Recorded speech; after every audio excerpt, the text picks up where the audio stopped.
Welcome to Nightmare Fuel Stories. Don't forget to like and subscribe if you enjoy the stories.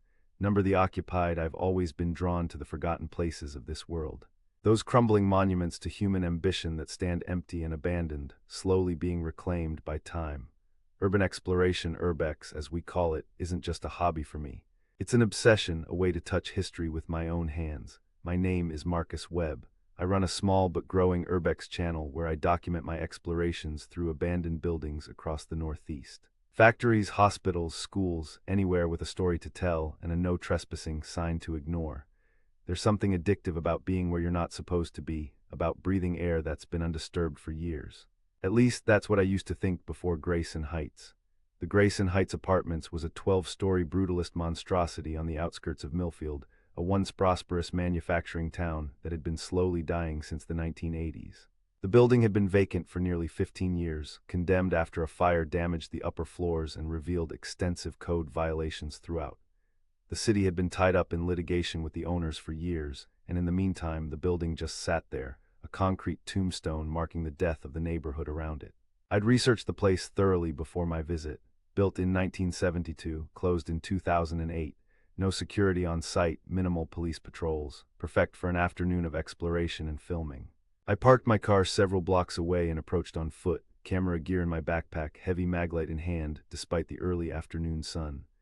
The surrounding neighborhood was quiet, a few occupied homes with peeling paint and sagging porches, but mostly vacant lots where houses had been demolished. The fence around Grayson Heights was chain link, topped with rusted barbed wire, but someone had cut a hole near the back of the property. I slipped through easily, making my way across the weed-choked parking lot. Glass crunched beneath my boots, thousands of shards from the building's broken windows glittering in the sunlight like jagged stars. The main entrance was boarded up, but a service door on the side hung partially open, its lock long since broken. I slipped inside, clicking on my flashlight as I entered the dim interior. The lobby was a disaster, graffiti-covered walls, ceiling tiles collapsed onto the floor, the security desk smashed to pieces. A grand staircase curved upward, and beside it, elevator doors stood partially open, revealing an empty shaft. "Welcome to Grayson Heights," I whispered to my camera as I began recording. Home to no one for the past 15 years and looking every bit the part. I started my exploration on the lower floors, working my way methodically through abandoned apartments. Most had been stripped of anything valuable, copper pipes, wiring, fixtures, leaving behind only the bones of once lived-in spaces. Occasionally I'd find remnants of former lives. A child's drawing faded on a wall, a broken chair, a single shoe covered in dust.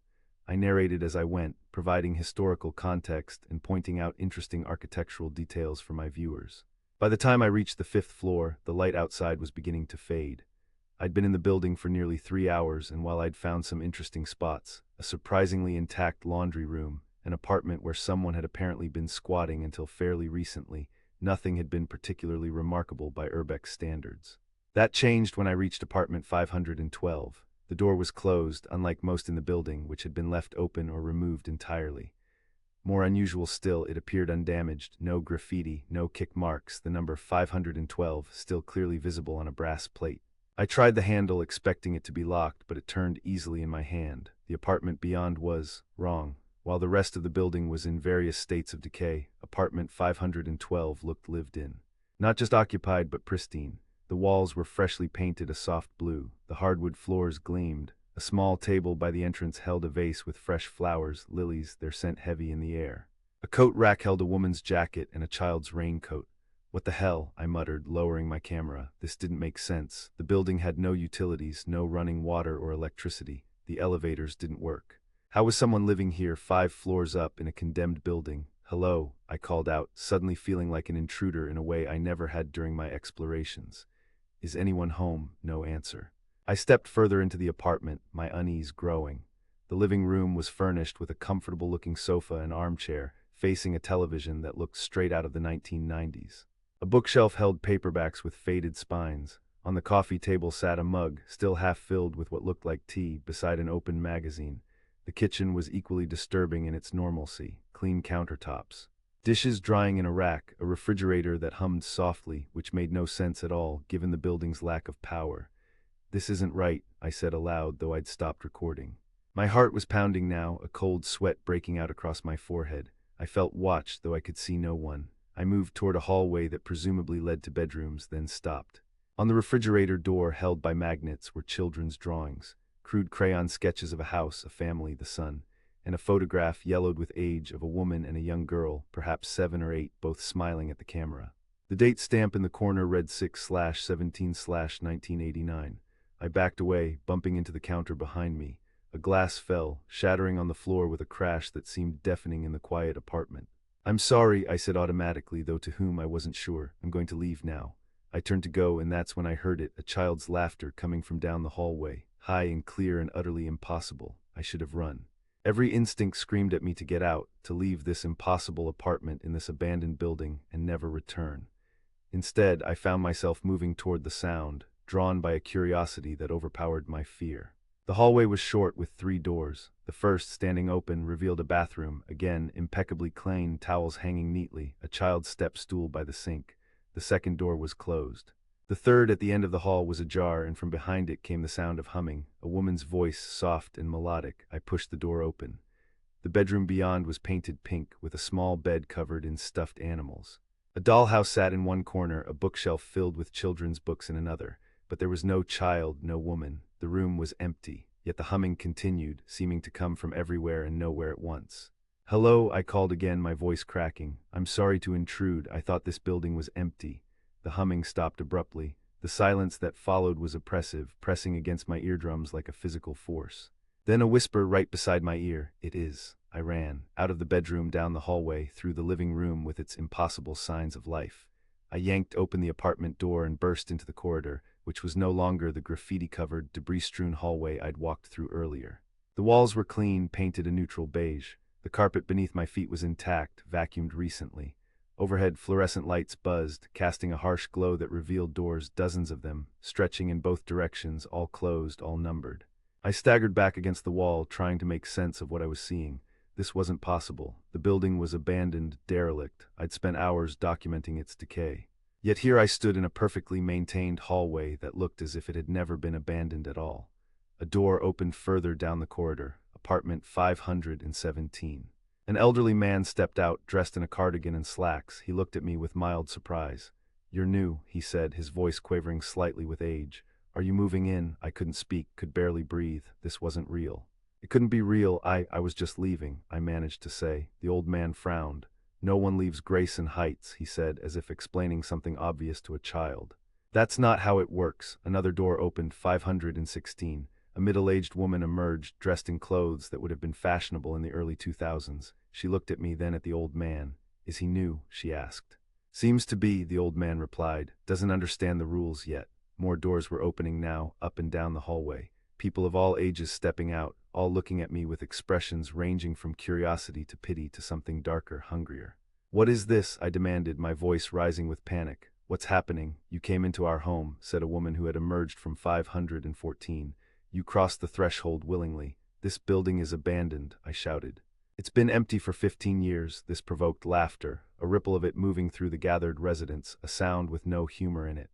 "Time works differently here," said the old man from 517. "For us it never stopped. We're always here, always have been. The building outside might change, might decay, but inside, in our homes, everything stays as it was." "As it was when?" I asked, though I feared the answer. "When we died," said the woman from 514 simply. I ran then, truly ran, sprinting down the hallway toward where I thought the stairs should be. The residents made no move to stop me, just watched with those terrible, pitying eyes. I found the stairwell clean, well lit, nothing like the debris-filled shaft I'd climbed earlier, and took the steps 2 at a time, desperate to reach the ground floor, to escape this impossible nightmare. I burst through the stairwell door into what should have been the lobby, and found myself in another hallway, identical to the one I'd just fled. The same beige walls, the same blue carpet, the same numbered doors. Except now they all stood open, revealing glimpses of the apartments beyond, each one occupied, each one from a different time. Through one door I saw a family gathered around a television showing Reagan's inauguration. Through another, a woman in 90s fashion talking on a cordboard phone. Through a third, a young man staring at a computer screen displaying CNN's coverage of 9/11. Moments frozen in time, lives interrupted.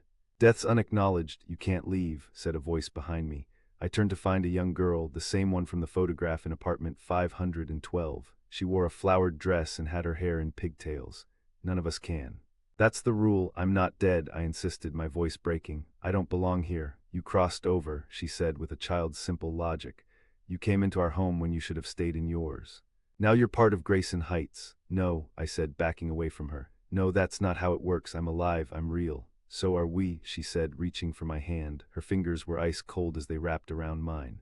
In our own way, I pulled away and ran again, choosing a direction at random, no longer caring where I went as long as it was away. The hallway seemed to stretch endlessly before me, doors flashing past on either side.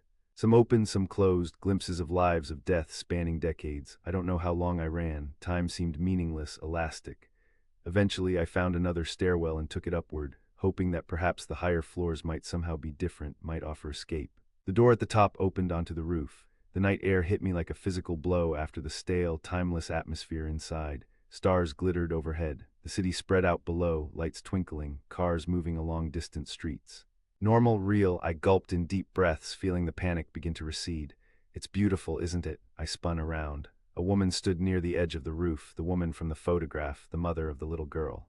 She wore the same clothes as in the picture, her hair styled the same way, though she cast no shadow in the moonlight. What is this place? I asked, my voice hoarse. What happened here? Grayson Heights has always been receptive, she said, looking out over the city. Some buildings are like that. They absorb the emotions, the experiences of the people who live in them. And when those experiences are traumatic enough, when enough pain and fear and loneliness seep into the walls, the building itself changes.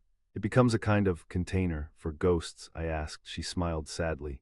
We don't think of ourselves that way. We're residents, permanent ones. When the fire happened in 2008, when they condemned the building, it didn't change anything for us. We were already here, already bound to our apartments, to the moments of our deaths. But I saw you, I said. All of you, I talked to you. How is that possible if you're dead? She finished for me. Because you crossed over. You entered an occupied apartment willingly. That doesn't happen often. Most urban explorers, as you call yourselves, they sense something wrong about certain doors, certain spaces. They stay away instinctively. But you opened my door. I want to leave, I said firmly. I'm not dead. I don't belong here. No, she agreed, surprising me. You don't, not yet. She turned from the view and approached me, stopping just out of arm's reach. There's a way out, Marcus Webb. The fact that she knew my name sent a chill through me, but I held my ground. Tell me. Find apartment 713, she said. The door will be locked. Break it down. Why would that help? Because apartment 713 is empty, she said. Truly empty. It always has been. No one lived there, no one died there. It's a space the building never claimed. A blind spot. If you can reach it, you can escape through it. And I should trust you because, she smiled again, that same sad smile, because I remember what it was like to be alive, because I had a daughter who never got to grow up. Because not all of us have forgotten our humanity, even after all this time. With that, she turned and walked toward the stairwell door, fading from view before she reached it, like mist dissipating in sunlight. I stood alone on the roof, the night air cold against my skin, trying to process what I'd learned, what I'd experienced. It made no rational sense. Buildings don't trap souls. The dead don't continue to exist in frozen moments of time. And yet I'd seen it with my own eyes, felt it with my own hands. I had to try. Apartment 713, one floor up from where I'd first encountered the residents. I re-entered the stairwell, climbing to the 7th floor. The door opened onto yet another identical hallway, but this one was different in a crucial way. It was deteriorating. Patches of the beige paint were peeling, revealing the concrete beneath. The carpet was worn through in places. Some of the overhead lights flickered or had gone out entirely. Reality was reasserting itself, or trying to. I moved down the hallway, checking door numbers. 701, 703, 705. The odd numbers were on the left. I continued, my flashlight beam bouncing off the walls, creating long shadows that seemed to move when I wasn't looking directly at them. 709, 711, and there it was, apartment 713. As promised, the door was closed. Unlike the pristine door to 512, this one showed signs of age and neglect. The paint was chipped, the brass number tarnished. I tried the handle, locked, as the woman had said it would be. I set down my backpack and flashlight, then took a step back. I'd never kicked in a door before, but I'd seen it done in movies. Plant your foot near the lock, use your body weight. I took a deep breath, raised my leg, and kicked as hard as I could. The door shuddered but held. I kicked again and again, each impact sending jarring pain up my leg. On the 4th try, something gave way with a splintering crack. The door swung inward, revealing darkness beyond. I retrieved my flashlight and stepped cautiously into apartment 713. The beam revealed an empty space, no furniture, no decorations, not even light fixtures or switch plates on the walls. just bare concrete floors and unfinished drywall. It looked less like an abandoned apartment and more like one that had never been completed in the first place. I moved further in, sweeping my light across the empty rooms. No kitchen appliances, no bathroom fixtures. Just empty space, dust, and silence. In the back room, what would have been a bedroom, there was a window. Unlike the other windows I'd seen in the building, which had all been broken or boarded up, this one was intact, the glass clean and clear. Through it, I could see the city, the same view I'd had from the roof. I approached the window, my reflection growing clearer as I got closer, except it wasn't quite my reflection. The face looking back at me was gaunt, the eyes sunken, the skin pale. I raised a hand to touch my cheek, and the reflection did the same, but its movement seemed delayed, as if reaching me across some vast distance. I placed my palm against the glass. It was cold, colder than it should have been, but solid, real. I pushed, half expecting my hand to pass through, but met only resistance. "It's not that simple," said a voice behind me. I spun around. A man stood in the doorway, tall, thin, dressed in a building manager's uniform that might have been in style in the 1970s. His face was gaunt, his eyes deep-set and dark. "Who are you?" I demanded. "The superintendent," he said, "or I was, now I'm the caretaker, I suppose. The woman from 512, she said this apartment was a way out." He nodded. "It can be, but there's a price." Of course there was. In every ghost story, every tale of the supernatural, there was always a price to be paid. "What price?" I asked, though I feared the answer. "Someone must stay," he said simply. "Balance must be maintained. For you to leave, someone else must take your place." "I'm not sacrificing anyone," I said firmly. He smiled, revealing teeth that were too sharp, too numerous. "No one's asking you to bring an innocent here. But there are others, those who came before you, urban explorers, thrill-seekers, the curious and the foolish. They're trapped between, neither fully here with us nor able to return to the world outside. One of them can take your place. And what happens to them? They become like us," he said with a shrug. "Residents, permanent ones." "That's," I began, then stopped. I'd been about to say that's wrong, but was it? I hadn't brought these others here. I wasn't responsible for their choices, their fates, and if the alternative was becoming trapped myself, how do I choose? I asked, hating myself for the question. The caretaker gestured toward the window. "Look again." I turned back to the glass. My distorted reflection was gone. Instead, I saw figures, ghostly, transparent, moving through what appeared to be the actual abandoned hallways of Grayson Heights. Men and women of various ages, all with the lost, frightened look of people who don't understand what's happened to them. "These are the in-betweens," the caretaker explained. "Not yet residents, but unable to leave. Choose one." I stared at the figures, my stomach churning with disgust, at the situation, at myself for considering it. How could I condemn someone to an eternity in this place just to save myself? But then I saw him, a man in his 30s, moving purposefully through a 7th-floor hallway, not with the lost wandering of the others, but with the confident stride of someone who knows exactly what he's doing. He carried a large backpack and what looked like camera equipment. "Who is that?" I asked, pointing. The caretaker looked where I indicated. "Ah, Julian Mercer. Came here 3 months ago to film for his documentary on abandoned places. Particularly nasty piece of work. Used to break things just for the fun of it, spray paint his name on walls. No respect." I watched as the figure, Julian, stopped to carve something into a wall with a knife. Even through the strange window, I could see his smile, the pleasure he took in the destruction. "He's my choice," I said, the words leaving a bitter taste in my mouth. The caretaker nodded. "Very well. Place your hand on the glass and say his name." I hesitated, my conscience screaming at me to stop, to find another way. But fear is a powerful motivator, and the thought of becoming trapped in Grayson Heights forever, of joining the ranks of its permanent residents, was unbearable. I placed my palm against the cold glass. "Julian Mercer," I said clearly. The window beneath my hand grew colder still, frost spreading outward from my palm in crystalline patterns. In the vision beyond, Julian stopped suddenly, looking around as if he'd heard something. His expression changed from confusion to fear as frost began to form on him as well, coating his clothes, his skin, his hair. He opened his mouth to scream, but no sound came through the glass. The frost covered him completely, turning him into a statue of ice. Then, with a sound like breaking glass, he shattered, not into pieces, but into thousands of tiny points of light that swirled like a miniature galaxy before being absorbed into the walls of Grayson Heights. The frost on the window melted away, leaving the glass clear once more. But now, instead of showing the interior of the building, it revealed the outside world, the actual abandoned parking lot of Grayson Heights, illuminated by moonlight. "It's done," said the caretaker behind me. "The window is your way out now, but know this, you can never return to Grayson Heights. If you do, there will be no second escape. You will become a resident permanently." I nodded, understanding the warning. Then, without looking back, I placed both hands on the glass and pushed. The window swung outward like a door, opening onto the night air 7 stories above the ground. But instead of a fatal drop, there was something else, a shimmering in the air, a distortion of reality. I took a deep breath and stepped through. For a moment I felt nothing, no sensation, no weight, as if I'd ceased to exist entirely. Then reality crashed back in with brutal force. I was standing in the parking lot of Grayson Heights, my flashlight and backpack beside me, as if I'd been transported there instantly. I looked up at the building looming above me. From the outside, it was as abandoned as ever, broken windows, graffiti-covered walls, the slow decay of neglect. But now I knew the truth. Behind some of those darkened windows, residents went about their eternal routines, trapped in the moments of their deaths, neither fully alive nor truly gone. I gathered my belongings and walked away from Grayson Heights as quickly as dignity would allow, resisting the urge to run. I never looked back, not once, all the way to my car. I've never returned to Millfield. I've never spoken of what happened until now. My Urbex channel continues, but I'm more careful these days about which buildings I enter, which doors I open.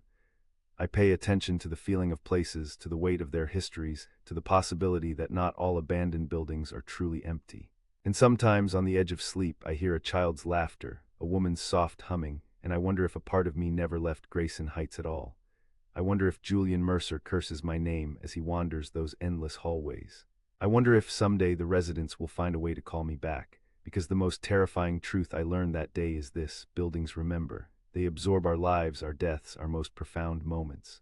And sometimes, if enough pain and fear and loneliness seep into their walls, they never let go. So be careful where you trespass. Be mindful of closed doors in abandoned places. And if you ever find yourself in a building that should be empty but isn't, remember, not all thresholds can be uncrossed. Some doors once opened can never truly be closed again.